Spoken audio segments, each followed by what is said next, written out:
इस वीडियो में हम बात करने वाले हैं नेचुरल गैस की। अभी देखा जाए तो 257 के आसपास ये चल रहा है यहाँ पे। शाम के 6:40 हो रहे हैं। 8 अप्रैल का दिन है। ठीक है, आगे देख लेते हैं क्या हो सकता है। सबसे पहले अगर मैं आपको थोड़ा सा ये हायर टाइम फ्रेम पे दिखाऊं, देन यहाँ पे देखें, बड़े टाइम फ्रेम का ना सपोर्ट एंड रेजिस्टेंस कभी भी अवॉइड नहीं करना चाहिए। लास्टली देखा जाए तो ये तो गया था भाई 2022 में, जो रशिया यूक्रेन वाला वार हुआ था उस समय। अभी देखा जाए तो हाइट इसने ये जो लगाई थी 1 जनवरी, यानी लड़ाई से पहले, अभी जो लड़ाई चल रही है उससे पहले का ये है। बीच में ये जो फैब वाला मंथ था उसमें कुछ खास कोई उछाल देखने को नहीं मिला। इवन देखा जाए तो गिरावट ही देखने को मिली है। फरवरी के मंथ में गैस कोई खास प्राइस में जंप नहीं दिखाई दिया है। मंथली टाइम फ्रेम में एक इम्पॉर्टेंट सपोर्ट हमें यहाँ पे दिख रहा है, उसको मैं यहाँ पे लिख देती हूँ। एग्जैक्टली अगर देखा जाए 255-57 के आसपास का ये एक सपोर्ट जो हमें मंथ का टाइम फ्रेम बता रहा है। ठीक है, उसके बाद देखा जाए तो अगर मंथ में देखोगे ना, तो अगर 257 को ब्रेक डाउन करता है देन 230, ठीक है 230, एंड ये मतलब मंथ का देखा जाए तो एक विक बनाया था 232 के आसपास। यहाँ पे कुछ ऐसा दिख रहा है। ये तो काफ़ी नीचे है, 150 वाला लेवल। ये तो काफ़ी नीचे है, इसको अभी ऑन टाइम पे फोकस नहीं कर सकते। बट ये है कि 257 एक इम्पॉर्टेंट लेवल है जहाँ पे मार्केट अभी स्टे कर रहा है। थोड़ा सा स्मॉलर टाइम फ्रेम पे भी देख लेते हैं। वीकली टाइम फ्रेम पे अगर देखेंगे देन इस लेवल से देखोगे तो मार्केट लास्ट वीक उठता है 257 से 320 तक जाता है, उसके बाद वापस 257 के आसपास आपको यहाँ पे आता हुआ मार्केट यहाँ पे दिख रहा है। ठीक है, ये एक इम्पॉर्टेंट सपोर्ट था। देख रहे हो यहाँ पे, मतलब ये कौन सा मंथ है, लगभग अक्टूबर 2025 में यही था, और अभी अप्रैल 2026 में इस लेवल को सपोर्ट दिखा रहा है। 257 बिग टाइम फ्रेम में मंथ का और वीक का बहुत ज़्यादा इंपॉर्टेंट लेवल है। ठीक है, इस लेवल का हम ध्यान रखेंगे 257 का। देन अगर डे के टाइम फ्रेम पे मैं इसको लेके आऊँ कुछ इस तरीके से, ठीक है, और यहाँ पे डे के टाइम फ्रेम पे कुछ इंपॉर्टेंट सपोर्ट मैं यहाँ बना देती हूँ जो काम आएगा यहाँ पे। एग्जैक्टली 256 को अगर ब्रेक डाउन करता है, देखो एक चीज़ समझो, 256 को अगर ब्रेक डाउन करता है देन आपके पास स्मॉल टाइम फ्रेम में 245, ठीक है, एंड देन अगर इसका भी ब्रेक डाउन करता है तो 229, जो जैसे मंथ में हमने लेवल देखा, अगर वीक में देखा, उसके बाद हम डे में आए तो डे में हमें कुछ ऐसा देखने को मिल रहा है। और ये लेवल लास्टली देखा जाए तो काफ़ी अच्छा काम किया। थोड़ा बहुत यहाँ स्टे मार्केट कर सकता है जैसा अभी कर रहा है।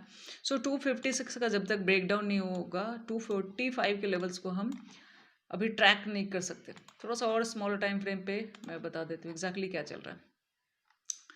देखो एग्जैक्टली मार्केट में अभी इस लेवल को यहाँ कर लेते हैं। एग्जैक्टली 245, 246, 255, देन हाँ अब ठीक है, ठीक है, अब ठीक है। यहाँ पे एक ट्रेंड लाइन भी है जिसकी भी बात यहाँ पे हम कर लेंगे एग्जैक्टली।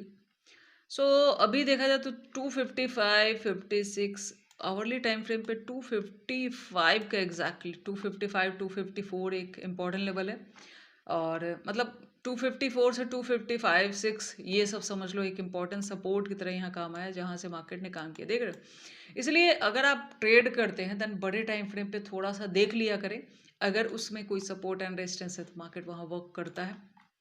यहाँ देखो आवरली टाइम फ्रेम, या आवरली टाइम फ्रेम बता रही हूँ। स्मॉल टाइम फ्रेम में तो ये काफ़ी अच्छा मूव देखने को मिला, मतलब 254 से 60 गया था। इंट्रा के हिसाब से ठीक कह सकते हैं, ठीक है। और गैप डाउन की ओपनिंग यहाँ पे 270 से देखा जाए तो गैप डाउन खुलता है और नीचे आता है, इस लेवल का एक सपोर्ट उठाता है। मार्केट अभी है negative, news base fully market चल रही है, न्यूज़ बेस फुल्ली मार्केट चल रही है देखा जाए तो। यहाँ पे अगर मैं डे के टाइम फ्रेम में बताऊँ इन लेवल्स का थोड़ा सा ध्यान रखें। अगर डाउन आता है, देखो अपसाइड जाने के लिए ना, जहाँ से ये गिरा है, अगर इसको अपसाइड जाना है देन 270 का तो ब्रेकआउट करना चाहिए, तो ही आप ये समझ सकते हो कि अपसाइड जा सकता है। सिर्फ ये लेवल नहीं है, ये यहाँ एक ट्रेंड लाइन भी आ रही है। अगर इसको कुछ ऐसे ड्रॉ करोगे, दिखाती हूँ आपको। यहाँ पे एक ट्रेंड लाइन भी यहाँ पे आ रही है 270, पहले भी एक सपोर्ट एंड रेजिस्टेंस की तरह काम कर रहा था, और यहाँ पे देखा जाए तो ये देखो, ये लेवल का ब्रेकडाउन हुआ है। अगर मार्केट को बुलिश होना है, ये लेवल 1 महीने से ब्रेकडाउन नहीं हुआ था। इस लेवल को देखो 270 वाला, अभी इसके नीचे आ गया है मार्केट, ठीक है। सो अगर इसको बुलिश होना है देन इसके ऊपर निकलना पड़ेगा, और यहाँ से एक ट्रेंड लाइन भी आपको आवरली टाइम फ्रेम पे देखने को मिल रही है। सो अगर इसको ऊपर जाना है तो कुछ ऐसा प्राइस एक्शन बनना चाहिए, तो आप समझ सकते हो कि अपसाइड का मूव हो सकता है। अदरवाइज देखा जाए तो ये छोटे मोटे सपोर्ट रेजिस्टेंस में, इसी लेवल को देखो ना कितनी बार मल्टी टाइम टेस्ट करता है, देन नेक्स्ट लेवल पे आता है, ठीक है। अब अगर 254 55 को भी ब्रेक डाउन करता है, 246 इधर डाउन आने के ट्राई कर सकता है। कुछ ऐसा कह सकते हैं। बहुत अच्छा बुलिश होने के लिए इसको 270 के ऊपर जाना चाहिए, तो ही हम कह सकते हैं। एक स्मॉल टाइम फ्रेम का भी लेवल मैं आपको बता, एक स्मॉल टाइम फ्रेम का लेवल कम से कम आपको यहाँ देखना चाहिए, इसका थोड़ा ध्यान रखना। 263 का ध्यान रखिएगा। अगर मान लिया अपसाइड जाता भी है, कम से कम 263 के ऊपर सपोर्ट निकालेगा 270, तो आप थोड़ा सा ये सोच सकते हो कि मार्केट अप हो सकता है। 270 के नीचे मार्केट अभी सेलिंग में ही दिख रहा है, ठीक है। 270 के नीचे देखो सेल एंड राइज के कितने सारे ट्रेड मार्केट ने दिए, मार्केट डाउन ही जा रहा है। नेचुरल गैस में फिलहाल इतना ही था। All the best, thank you इस वीडियो को ये